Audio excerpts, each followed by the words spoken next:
blow, yayo, booger sugar, talcum powder, special K, white pony, the devil's baking soda. There are many rumors about cocaine, its effects, and its consequences.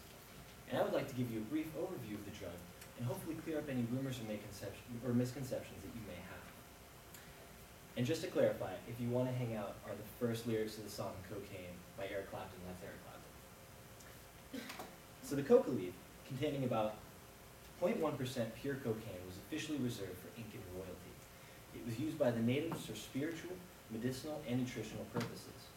In 1855, a German chemist was the first person to isolate the active ingredient in the coca leaf, and since then the process has been refined to near perfection. In its 100% purest form, cocaine has what we call hygroscopic properties. And what that means is that it will actually pull moisture from the air or any other source it can get, and it will form into a thick, white, unusable paste. Thus, the drug must be diluted to some degree to make the drug actually usable. As cocaine changes hands, it is typically diluted further in a process called cutting. Each time it changes hands, it is likely to be cut with other powders such as vitamins, baking soda, or other narcotics such as speed, so that each seller may capture more value from his or her product. Most of the world's supply of cocaine comes from Colombia. There, workers extract cocaine from the leaves and cut it into a usable powder form.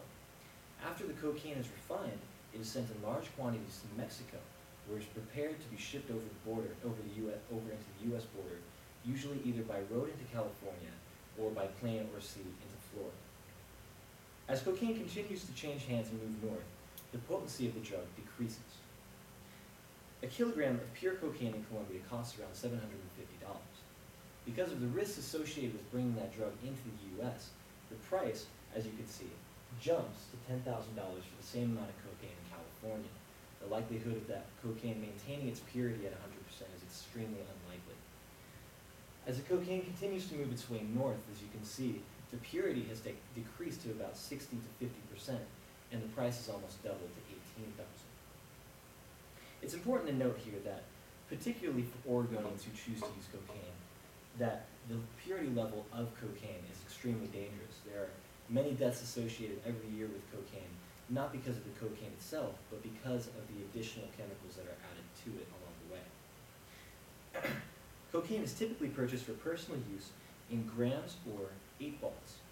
And an 8 ball is a slang term for an eighth of an ounce. And I actually brought an 8 ball with me. Go ahead and pass that around. Please do not use it. It won't do anything. A gram of cocaine costs about $50 in Oregon. What you're passing around right now costs about $160. Today, we see cocaine in a white powder form that is typically snorted or diluted in water and injected. Many of you have probably heard the terms crack or crack cocaine, and these are the same things. They're simply mixtures of cocaine, water, and baking soda that are boiled, dried, and broken into rocks. When heated for injection or freebasing, these rocks make a crackling noise, hence the term crack. Using cocaine in this way gives a much more potent and powerful immediate high that is consequently more damaging and addictive.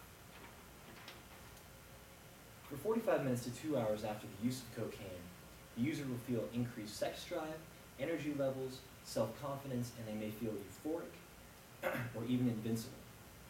It is also a powerful appetite suppressant, making it a popular drug amongst models and movie stars.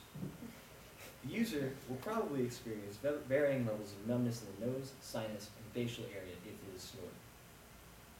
Immediately following, the user will experience what is called the come down. Symptoms are similar to a bad cold, including nausea, tiredness, runny nose, sore throat, with an additional mix of lethargy, depression, and irritability. In the long term, cocaine can cause severe depression, insomnia, hallucinations, paranoia, and ultimately it results in the opposite effect on the sex drive, including impotence and actually the development of breasts in men. About 10% of Americans over the age of 12 have tried cocaine at least once in their lifetime. Cocaine is the second most commonly used illicit drug in the United States, and currently, about 1% of all Americans are in the habit of using cocaine. In media, we often see cocaine associated with nightclubs, sex, and money. Cocaine is often synonymous with cool and powerful. It is a fast drug that is symbolic of a fast lifestyle. Cocaine itself is a status symbol, not only in its high cost, but also in its effects. It seems that in many ways, it parallels the American dream. It is expensive. It will make you skinnier, more confident, and happier, if only for a short period of time.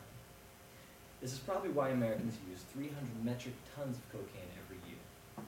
That's half of the world's supply. I believe the saying goes, everything in moderation. I'm not standing here telling you that you'll burst into flames the first time you try cocaine.